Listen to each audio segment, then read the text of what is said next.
या आजच्या चर्चेच्या मुद्द्याकडे मंडळी, मराठीवर हिंदी सक्तीचा वरवंटा फिरवला जात असताना आपले मराठी कलाकार गप्प काय? ते भूमिका घ्यायला घाबरतायत का? ज्या लोकांचा मराठी माणसाला अभिमान आहे त्यांना मराठीबद्दल बोलावंसं का वाटत नाहीये? कुठे आहेत माधुरी दीक्षित, जी प्रत्येक मुलाखतीत सांगते की मध्यमवर्गीय मराठी कुटुंबातून आली आहे? कुठे आहे सोनाली बेंद्रे? पद्म पुरस्कार अशोक मामांना मिळाला, पण मराठी माणसाला वाटलं हा पुरस्कार आपल्याला मिळालाय. मग मराठीसाठी मामा आज का बोलत नाहीये? नुसते मामाच का, रितेश भाऊ तरी कुठे काय बोलतोय?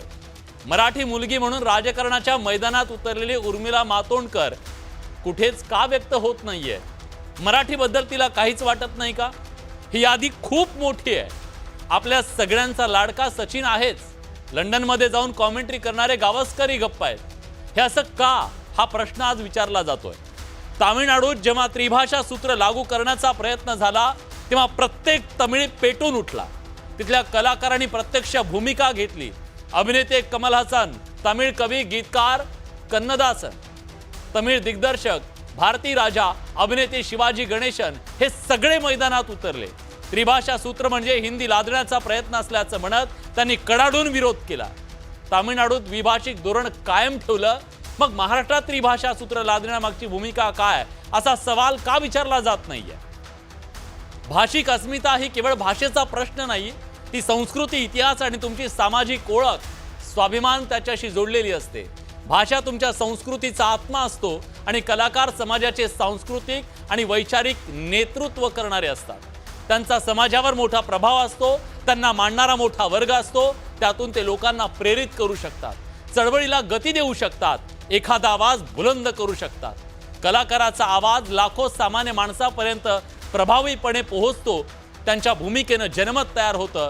भाषेच्या अस्मितेच्या रक्षणात त्यांची भूमिका मोलाची ठरू शकते. त्यामुळे त्यांनी भूमिका घेणं गरजेचं असतं, अशी मांडणी केली जाते. यात चुकीचं आहे का? भाषेच्या मुद्द्यावरून संयुक्त महाराष्ट्राची चळवळ या मातीत लढली गेली. अनेक कलाकारांनी त्यावेळी उघड भूमिका घेतली. सत्तेची, परिणामांची पर्वा न करता ही माणसं इथल्या मातीत उतरली. हा इथल्या मातीचा गौरवशाली इतिहास आहे. प्रल्हाद केशव अत्रे, शाहीर अमर शेख, अण्णाभाऊ साठे, प्रबोधनकार ठाकरे, शाहीर गदी मांडगुळकर अशी कितीतरी नावं आपल्याला घेता येतील, ज्यांनी आपल्या कलेच्या माध्यमातून महाराष्ट्राच्या जन्मासाठी खस्ता खाल्ल्या, सक्रिय भूमिका घेतली, यातना सोसल्या. आज काही अपवाद वगळले तर मराठी कलाकार भूमिका घ्यायला तयार नाहीयेत का? याचा अर्थ काय आहे हे आपल्याला समजून घ्यायचं आहे. ते घाबरतायत का? व्यावसायिक मजबुरी आहे का? प्रश्न अनेक आहेत. या सगळ्या प्रश्नांची आपल्याला चर्चा करायची आहे. पण हा प्रश्न एकनाथ शिंदेने बैठक घेतली असेल तर दाखवावं, पण हिंदीसाठी बैठका सुरू आहे, चर्चा सुरू आहे. देवेंद्र फडणवीस हे कोणासाठी सक्ती करतायत? त्यांचा उद्देश काय? त्यांना मुंबई महाराष्ट्रामध्ये कोणाला वाढवायचं आहे? जो दबाव चाललाय हिंदी भाषेचा, जी लादली जाते आहे, त्याच्यावरती साहित्यिक त्याला उठले असते. जसा प्रकाश राज तिथे उठलेला आहे कलाकार.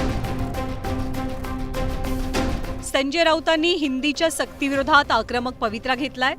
मराठी कलाकार आणि क्रिकेटपटू आहेत कुठे, असा सवाल संजय राऊतांनी उपस्थित केला. हिंदी सक्तीवरनं मुख्यमंत्री आणि उपमुख्यमंत्र्यांवरही संजय राऊतांनी निशाणा साधलाय. मुख्यमंत्र्यांनी मराठीसाठी किती बैठका घेतल्या ते सांगावं, असं आव्हान संजय राऊतांनी दिलंय.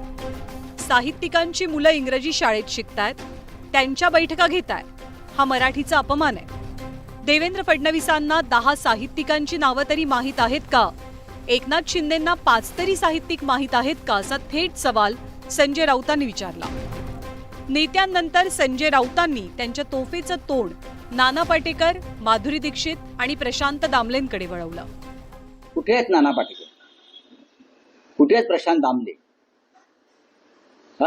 कुठे आहेत माधुरी दीक्षित? कुठे आहेत आमचे सगळे मराठी क्रिकेटपटू? मराठी माणसाने तुमच्यासाठी टाळ्या वाजवायच्या, तुम्हाला खांद्यावर घेऊन नाचायचं, पण मराठीवरती असे हल्ले होत असताना तुम्ही गप्पाच सगळे. मराठीचा आग्रह धरणाऱ्या संजय राऊतांनी त्यांचा दांडपट्टा सुरू ठेवत भाजपच्या नेत्यांवर शाब्दिक प्रहार केले. माझ्या मुली मराठी शाळेत शिकल्या, मला अधिकार आहे बोलण्याचा. हट्टानं मुलींना मराठी शाळेत टाकलं. तुमची मुलं मराठी शाळेत आहेत का? मंत्र्यांची मुलं, भाजप नेत्यांची मुलं साहित्यिकांची मुलं इंग्लिश शिकतात हा दावा संजय राऊतांनी केलाय. संजय राऊतांनी उपस्थित केलेले मुद्दे आणि टीकेला कसं उत्तर देण्यात आलं ते सुद्धा पाहूया. आम्ही मराठीच्या बाजूनच आहोत, मराठी सक्तीच्या बाजूनं आहोत, हिंदी सक्तीच्या बाजूनं आम्ही नाहीत. जी गोष्टच नाही आहे ते साप म्हणून भुई थोपटायच्या संजय राऊतांचा रोजचा सकाळी उठल्यावर प्रयोग असतो. जी गोष्ट सक्तीची नाही ती सक्तीची करून मुंबई महापालिकेच्या निवडणुका, राज्यातल्या निवडणुका आल्यात, ते त्या ठिकाणी अजेंडा सेट करू पाहतायत. पहिलीपासनं हिंदी सक्तीचा मुद्दा चांगलाच पेटलेला आहे. पहिलीपासून मुलांना 3 भाषा शिकवणं योग्य नसल्याचं मत व्यक्त होत आहे. 4थीपर्यंत मातृभाषेतनं शिक्षण देण्याचा आग्रह केला जातोय. या पार्श्वभूमीवर अनेक कलाकारांनी हिंदी सक्तीला विरोधही केलाय. मात्र संजय राऊतांनी थेट नाना पाटेकर आणि माधुरी दीक्षित का बोलत नाहीत असा सवाल उपस्थित केला. त्यामुळे हे कलाकार आता काय उत्तर देणार याकडे राज्याचं लक्ष लागलंय. संतोष गोरे, न्यूज 18 लोकमत, मुंबई.